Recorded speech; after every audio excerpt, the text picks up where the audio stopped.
Fluid Motion da AMD, digo já que é uma tecnologia muito inferior ao DLSS 3 Frame Generation, ao próprio FSR 3 da AMD, e ao mesmo tempo muito superior ou mais útil noutras situações. Ou seja, eu não considero o Fluid Motion da AMD um concorrente às outras tecnologias.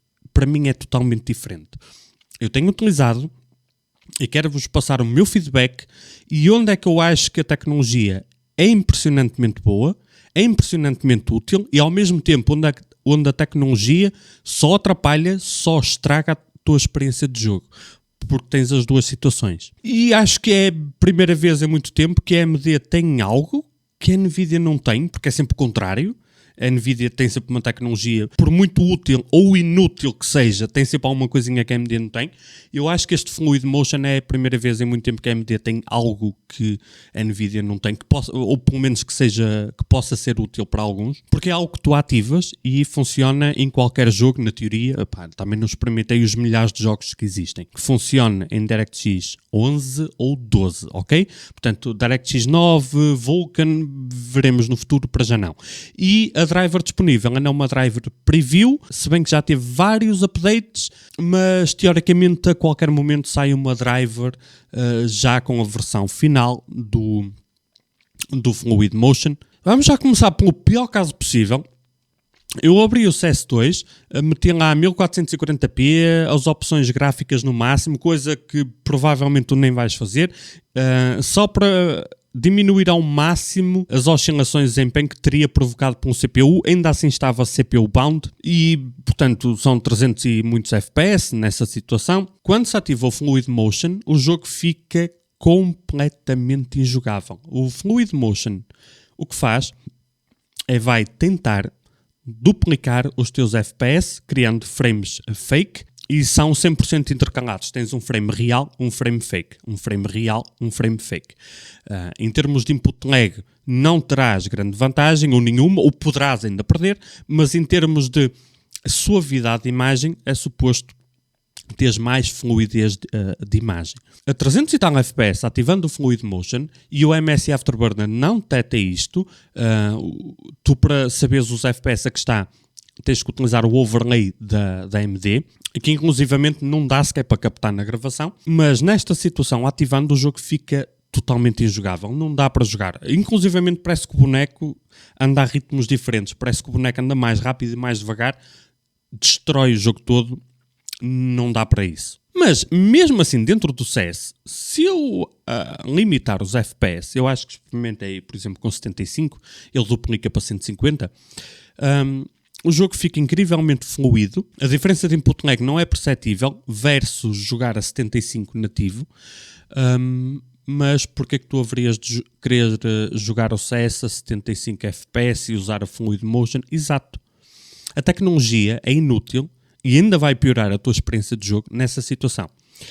Agora imagina que estás a jogar um jogo AAA, estás no teu relax, um jogo modo história, tu és daqueles que gosta da qualidade gráfica o mais alto possível que o teu hardware permitir e estás a jogar um jogo que te permite jogar, por exemplo, a 90 FPS. Com o Fluid Motion, tu podes ter 180.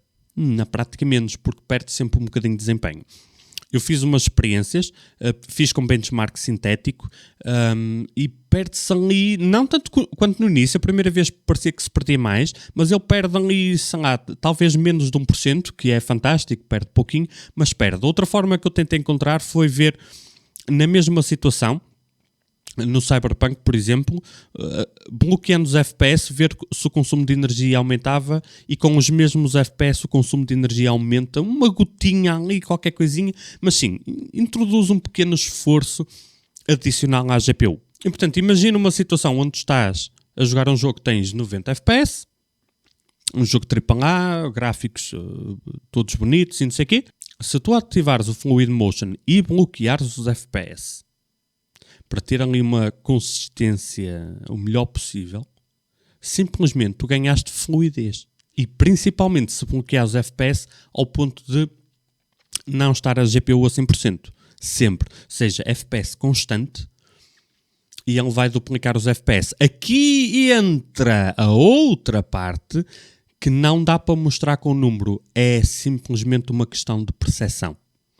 E a percepção que eu tive sempre que testei com Fluid Motion é que a fluidez perceptível do jogo é inferior ao número de FPS que ele entrega já com Fluid Motion. Ou seja, imagina esta situação que eu estava a mostrar, onde tu tens 75 FPS, ativas o Fluid Motion, tu tens 150. Mas não parece 150, parece talvez uns 120. Fazer a conta. Eu cheguei, depois de várias simulações, e é uma questão de percepção, aqui é subjetivo, e eu digo-te para contares com uma fluidez perceptível de 20% a menos da taxa de FPS. Ou seja, imagina uma situação onde tu tens 80 FPS, vezes 2 dá 160, vezes 0.8. A fluidez perceptível vai ser mais ou menos isto, ok? O que é que acontece? Ainda assim é mais, o jogo fica mais suave, mais fluido, do que se não ativasses aquilo. E entra aqui a minha recomendação final para tirar partido desta tecnologia, monitor FreeSync. E os FPS finais com Fluid Motion têm que ser inferior à taxa de atualização do monitor, para tirares partido do FreeSync. E quando tu combinas uns FPS dentro da taxa do monitor com o FreeSync, quando ativas o Fluid Motion, ele ativa-te automaticamente, mas pode desativar o, como é que já estamos a esquecer do nome? O anti-lag. A combinação destes fatores, FPS limitado, dobrando dentro da taxa de atualização do monitor, com o FreeSync e o anti-lag, e fica uma experiência de jogo fenomenalmente boa, fantástico, é muito melhor do que não usar aquilo. O input lag que seja perceptível, principalmente nesse tipo de jogos, não dá para notar a diferença, e simplesmente ganhas fluidez. Portanto, tens um monitor de 165 Hz, 165, ok? Tu vais querer no máximo metade disso, portanto limitas tipo a 80. Se for 144 é a mesma coisa, 144 a dividir por 2, limitas o jogo tipo a 70 FPS. Para ter o FreeSync a funcionar, ou o G5 é igual, tens de ter sempre uma gotinha abaixo do máximo do monitor, para aquilo funcionar na perfeição. E nessa situação a tecnologia é fenomenal, é uma coisa que tu só carregas no botão e qualquer jogo que tu vás jogar, DirectX 11 ou 12, simplesmente funciona. Agora, entra o outro lado. Se tu já consegues ter os FPS do monitor ou mais sem ativar isso, e se tu queres ter o máximo de FPS possível, esta tecnologia é inútil. Ainda vai prejudicar. E é aí que eu acho que a mensagem às vezes se perde um bocadinho, que é, não, mas isto duplica os FPS. Se eu tenho 350, vou ter 700. Vai ficar um bocado desgraceira a experiência de jogo. Não é para isso. Para isso, nós temos, por exemplo, o Frame Generation da NVIDIA. Cospe FPS, o input lag não é proporcional àqueles FPS, mas cospe FPS para jogar com o Ray Tracing no máximo, 4K e não sei o quê. Jogos AAA, o Frame Generation é fantástico. Só que o Frame Generation funciona jogo a jogo, não é para todos, e tem aquilo que para alguns gamers vai ser uma grande desvantagem. Tu tens de ter a gráfica a trabalhar a 100%. Sempre. Porque eu já fiz a experiência no vídeo anterior, onde com o Frame Generation da NVIDIA, se eu quiser limitar os FPS, o jogo destrói-se, autodestrói-se, não dá para jogar. Quero muito que a NVIDIA faça algo equivalente a isto. Bandidolas, a qualquer momento deverá sair uma driver já com Fluid Motion final. Se quiseres, eu até vou deixar um link aqui em baixo, se quiseres já experimentar a driver que permite usar o Fluid Motion, a versão mais recente, eu deixo um link aqui em baixo e vais experimentando. Qualquer coisa é só voltar atrás, instalas a outra ou carregas no botão e desativas e podes ser feliz na mesma, ok? Bandidolas, vemo-nos no próximo vídeo ou live stream. Tchau, tchau.